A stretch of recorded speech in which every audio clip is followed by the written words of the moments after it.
पूज्य श्रीमण मुनि श्री सुधासागर महाराज जी के चरणों में बारंबार नमोस्तु नमोस्तु नमोस्तु। क्षुल्लक जीवों के चरणों में इच्छा में।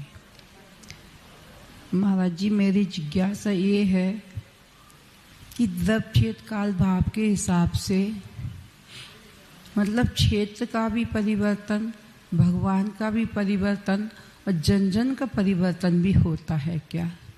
मैंने अपने अनुभव की बात बताती हूँ कि 3 दिन से मैं देख रही थी, प्रकृति का इतना प्रकोप था, लेकिन जैसी जन जन की भावना, अशोक नगर के श्रावक नहीं, पूरे भारत के श्रावकों को चिंता थी कि ये जुलूस कैसे निकलेगा, कैसे व्यवस्था बनाएंगे। लेकिन न जाने कैसे ऐसे जैसे कि स्वर्गों से देवों ने आके व्यवस्था संभाल ली हो, ऐसा आनंद पूर्वक एक जुलूस यात्रा निकली। मैं ये पूछना चाहती, समूह शरण में देव आते हैं, मनुष्य भी आते हैं, तिर्यंश भी आते हैं, तीनों गति के जीव भी आते हैं। ऐसे ही मुझे लग रहा था MP, UP, राजस्थान, गुजरात, महाराष्ट्र, सारे के सारे लोग आके इस पुण्य का अर्जन किया। और एक बात सुबह सुबह और एक क्षेत्र की बात बता दूं, जहाँ मैं बैठ रही हूँ, जहाँ मैं देख रही हूँ, चाहे मैं भगवान के सामने हूँ, तो भगवान ऐसे दिखते हैं जैसे हमारे मन के कालस को दूर कर रहे हैं। लाल मुख नैन श्याम मरु श्वेत है, वचन बोल रहे हैं, मन का कलुषता को दूर कर रहे हैं। मैंने बचपन से 55 तक आदिनाथ भगवान के दर्शन किए थो वंशी वालों के, लेकिन कल जो मैंने दर्शन और अभिषेक और शांति धारा देखी, साक्षात मुझे इंद्रों की और नंदेश्वर द्वीप की स्मृति हो रही थी। और ऐसा आनंद आ रहा था, ऐसा आनंद आ रहा था, शब्दों से नहीं कह सकती। शायद 2, 5, 10 साल बाद जाके मैं साक्षात देखूंगी। वह मैं आज देख चुकी हूँ। जब नंदीश्वर जाऊंगी, अपन सब चलेंगे, महाराज जी के भक्त है ना, वो सब चाहेंगे, पक्का रिजर्वेशन है, कोई चिंता न करो। लेकिन मेरी जिज्ञासा ये है कि पुण्य में, उपादान में और जो ग्रह नक्षत्र होते हैं, गुरु जिसका प्रबल है, इन सब में क्या अंतर है? जैसे अभी कहा आपने कि उपादान जिनका सशक्त होता है तो निमित्त अपने आप मिलते हैं, तो जिनका पुण्य सशक्त होता है तो उनके चारों सब लोग उसकी हेल्प करते, सहायता करते, गरीबी को कोई पूछता नहीं है।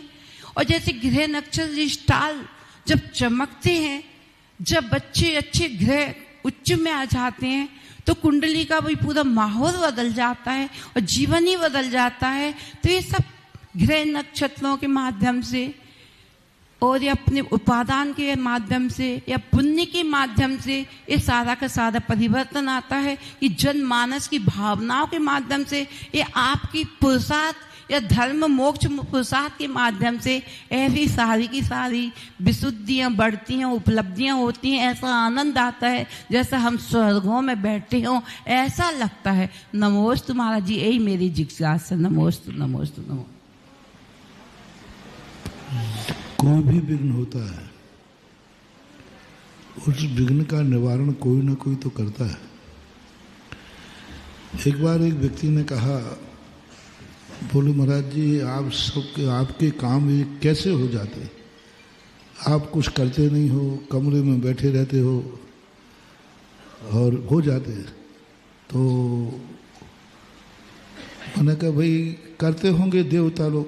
अरे देवता आपके, आप तो धरणेन्द्र पद्मावती के कट्टर विरोधी हो। धरणेन्द्र पद्मावती तो आप कट्टर विरोधी हो। मैंने कहा यही तो तुम भूल कर रहे हो। वो धरणेन्द्र पद्मावती सम्यक दृष्टि जीव है, सबसे ज्यादा मेरे से प्रसन्न रहते हैं। मैंने एक बार एक स्थान पे चोरी हो गई मंदिर में, तो मैंने सबने कहा यहाँ के क्षेत्रपाल बहुत बड़े हैं, बहुत अच्छे हैं, पद्मावती आदि विभूति बहुत इनका आतिश है, और उस मंदिर में चोरी हो गई। तो आपके यहाँ जब चोरी होती है तो सबसे पहला पुलिस वाले किसको पकड़ते? चौकीदार को, कि भाई तू कहाँ था। तो मैंने भी जाकर छेदपाल जी के पास जाके कहा, मैंने कि भाई तुम क्या कर रहे थे? सारी दुनिया तुम्हें छेदपाल मानती, तुम रक्षक देव हो, तुम क्या कर रहे थे? तुम्हारी ड्यूटी थी कि नहीं? कैसे हो गई चोरी? पहले तो जब चोर घुसते थे तो जो शासन देवता रहते थे वो चमत्कार दिखा देते थे, मधुमक्खियां छोड़ देते थे, दूध की धारा निकल जाती थी, आदि आदि। इस समय तुम कहाँ कर रहे थे? क्या ड्यूटी है? तो उन्होंने संकेत दिया, मैंने तो रिजाइन दे दिया है। अब मैंने रिजाइन दे दिया। मैंने कि रिजाइन क्यों दे दिया? बोले लोग भगवान के सामने मेरी पूजा करते, मुझे ही पूजने लगे, मुझे भगवान से भी ना, भगवान के सामने कोई धोख नहीं दे रहा, मुझे धोख दे रहा है, मेरी पूजा। मैं सम्यक दृष्टि जीव हूं, भगवान के सामने मैं अपनी पूजा नहीं करा सकता। उनके सामने मैं हरी आरती उतार रहे, लोग पूजा कर रहे, भगवान से ज्यादा मुझे मान रहे। मैं सम्यक दृष्टि जीव हूं, भगवान के सामने मैं असंयमी हूं, मैं एक साधारण ग्रस्त जैसा हूं। त्रिलोकी नाथ के मंदिर में असंयमी की पूजा, असंयमी की आराधना, असंयमी व्यक्ति मेरी आरती उतार रहा है भगवान के सामने। इसलिए सम्यक दृष्टि जीव कभी भी बड़ों के सामने अपनी आराधना नहीं कराता। जैसे कोई हम लोगों ने देखा भी, कोई रिश्तेदार मिल जाते ना, तो कोई बच्चा किसी के पैर पड़ता है बड़े माने, तो बड़ा चुप रहा, महाराज जी के सामने नहीं पड़े जाते। उसको बोल रहे महाराज के सामने नहीं पड़े जाने, बाहर तो पढ़ लेना, लेकिन गुरु के सामने मेरे पैर पड़ रहा है, गुरु के पढ़। ऐसा मैंने कई बार हमारे कमरे में देखा। ऐसे देवताओं ने कहा महाराज जी क्या हो रहा है? मेरी पूजा करने लगे, मेरी आरती उतार रहे, मेरे को सम्मान दे रहे हैं। आप देखना कई कई मंदिरों में भगवान के पास 4 लोग नहीं पहुंच रहे, और वहाँ तो ने कहा हमने तो रिजाइन दे दिया, अब हम ड्यूटी मूटी पे कुछ नहीं बाबा जी, क्योंकि भगवान जाएं तो जाएं, लेकिन मैं ड्यूटी देकर अपना अहित नहीं कर सकता। क्योंकि अयोग्य व्यक्ति के लिए लिखा है, जिनमें जिस पद के योग्य नहीं हैं, ऐसे व्यक्ति यदि अपनी आराधना आदि करा देते हों तो लुल्ल मुया, बेले लूले लंगड़े अंधे और बहरे होते हैं। मुझे ऐसा नहीं बनना है। इसलिए जो पूछते हैं, जो उनको भगवान से भी ज्यादा महत्व देते हैं, उनसे वो नाराज हैं, मेरे से तो नाराज हो ही नहीं सकते। कोई भी सम्यक दृष्टि देवता, धरणे, पद्मावती, जितने देवता हैं, कोई देवता मेरे से नाराज नहीं हो सकता, क्योंकि मैं उनको सही रास्ता बताता हूं। और वो यही कहते हैं कि आप जो बताते हो कि सही है कि हमारी असंयमी की पूजा ना करें। इसलिए धरणे, पद्मावती आदि मेरे से बिल्कुल नाराज नहीं है, क्योंकि वो खुद चाहते हैं कि मैं असंयमी, सम्यक दृष्टि है, अवध ज्ञानी है। वो मंदिर में अपनी पूजा कैसे करा लेंगे, वो अपनी आरती कैसे उतरवा लेंगे? देव शास्त्र गुरु के अलावा मंदिर में किसी की भी आराधना नहीं होना चाहिए। देव शास्त्र गुरु को जो आगम में कहा गया है, उसके अलावा कोई अन्य लोग यदि मंदिर में अपनी आराधना पूजन कराते हैं तो बराबर वे दोष के भागीदार बनते हैं। तो वे उन्हें क्यों करेंगे, क्यों करेंगे? यदि कोई आपसे पूछता हूं, कीर्ति बाबू खड़े हो गए, कीर्ति बाबू कोई तुम्हें मंदिर में लेकर के तुम्हारा कोई व्यक्ति आके तुम्हें अर्घ चढ़ाए तो चढ़वा लोगे, भागोगे? और जबरदस्ती चढ़ाए तो खिड़की से कूद के भाग जाओगे, मरवाएगा ये हमें। कहाँ हम ग्रस्त लोग और कहाँ त्रिलोकीनाथ का, ऐसे ये लोग होते हैं।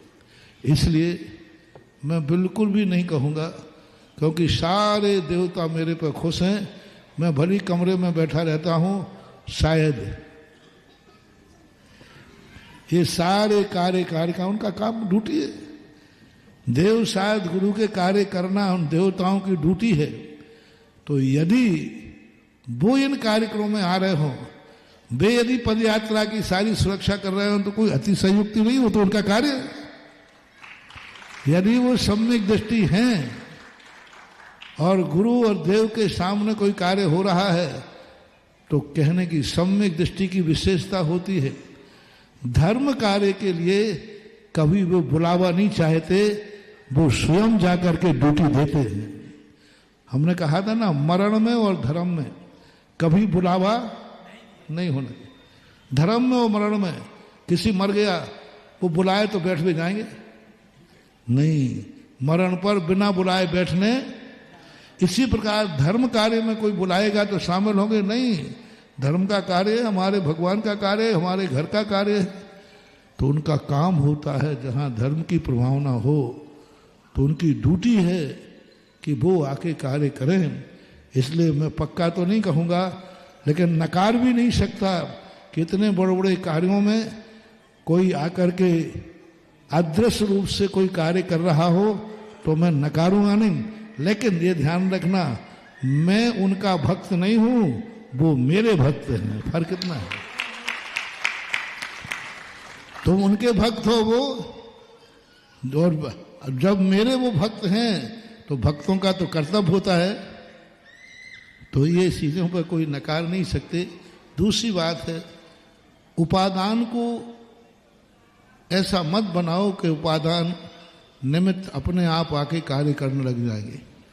वह उपादान बहुत ज़्यादा जबरदस्त होता है, वो उपादान बहुत महानपूर्ण होता है कि जब उपादान के लिए निमित्त अपने आप आ जाते हैं। सही पुरुषार्थ तो ये है कि निमित्त के अनुसार अपने आप को उपादान को बना दो। ये उन दो प्रकार की कुशलताएं हैं। एक उपादान के अनुसार निमित्त ढल जाएगा, जैसे भगवानों का, तीर्थंकरों का, महान शक्तियों का, अपने आप उपादान के अनुसार निमित्त अपने आप मिलते जाएंगे। लेकिन आज वो पुण्य नहीं है। आज एक सबसे बड़ी कला है, सबसे बड़ी कला पूज्यवर समंत भद्र महाराज जी ने दी है कि तुम निमित्त के अनुसार अपने उपादान को तैयार रखो। निमित्त के उपादान के अनुसार निमित्त नहीं, निमित्त के अनुसार उपादान तैयार करो। जैसे ही मंदिर मिले आप अपने उपादान की तैयारी करो, तुरंत धोती दुपट्टा पहनो, अभिषेक करो तुरंत। वो उपादान नहीं आज समंत भद्र जैसा कि भगवान अपने आप आ जाएंगे। आज उपादान निमित्त मिलते ही, निमित्त के अच्छा निमित्त मिलते ही अपने उपादान को तद्रूप कर लो। अच्छा क्षेत्र मिला, अच्छा क्षेत्र मिला। एक वो हैं जिनके उपादान इतना थे जहां बैठ जाए वहीं अच्छा हो जाता है। अपने लिए इतना पुण्य नहीं है। अपने लिए जहां अच्छा क्षेत्र मिले वहीं उपादान को तैयार करके सामायिक में बैठ जाओ, अपना काम निपटाओ। कुशलता ये है आज पंचम काल में, जहां जिस रूप में जैसा भी थोड़ा निमित्त मिले वहीं अपने कार्य की सिद्धि कर लेना चाहिए। निमित्त के अनुसार उपादान को तैयार रखो। निमित्त के अनुसार, उपादान के अनुसार निमित्त नहीं बदलेगा इस कलयुग में, इतना उपादान नहीं है। लेकिन निमित्त मिले अपने उपादान को तद्रूप कर दो। हमें निमित्त अच्छा मिला, हमें दर्शनोदय तीर्थ क्षेत्र मिला, हमें आदिनाथ भगवान मिले, तुरंत नमोस्तु ठोक दो, तुरंत साष्टांग। भगवान हमारे नमोस्तु करेंगे सो भगवान आ जाएंगे। वो समंत भद्र पुण्य जैसा तो हमारा नहीं है। लेकिन जब भगवान आएंगे तब हम नमोस्तु किए बिना नहीं रहेंगे, ये हमारी कुशलता है। हमें निमित्त मिला आदिनाथ का, हमने नमोस्तु कर ली, हमने अपने उपादान को तैयार रखा। तो जब अच्छे निमित्त मिले तब अपने उपादान को ऐसा तैयार करो, इसी का नाम है साधना, इसी का नाम है विवेक, इसी का नाम है कुशलता। जैसे ही अच्छा निमित्त मिले उस निमित्त के अनुसार अपने उपादान को ढाल दो। गुरु ने उपदेश दिया, उसी के अनुसार अपने जीवन को ढाल दो। स्वाध्याय किया, चरणानुयोग का अपन ग्रंथ किया, उसी के अनुसार अपने उपादान को ढाल दो। तो द्रव्य क्षेत्र काल भाव के हिसाब से स्वाध्याय करते हैं अपन। तुम्हारे लिए स्वाध्याय नहीं लिखा गया, लेकिन जैसे ही स्वाध्याय में बात आई, ओह आज तक मुझे ये ज्ञान नहीं था, आज पता चल गया, अपने उपादान को उसी रूप कर लो। तो आज पंचम काल की सबसे बड़ी कुशलता है उपादान को अच्छे निमित्तों के अनुकूल कर लेना ही हमारी कुशलता है, उसी का परिणाम है। तीसरी बात है, थूबन जी की जो बात कही पहले भी था और अब भी है। हमारे पूज्य गुरुदेव को उदाहरण दिया करते थे कि एक पेड़ था माली उसे प्रतिदिन खाद देता था, पानी देता था, सब कुछ करता था, लेकिन पेड़ में सूखा बना रहता था। पूरे पेड़ में हमेशा सब, वो थक गया बेचारा। एक संत से पूछा कि हे संत महाराज, इसमें कोई ऊपरी बाधा है पेड़ को?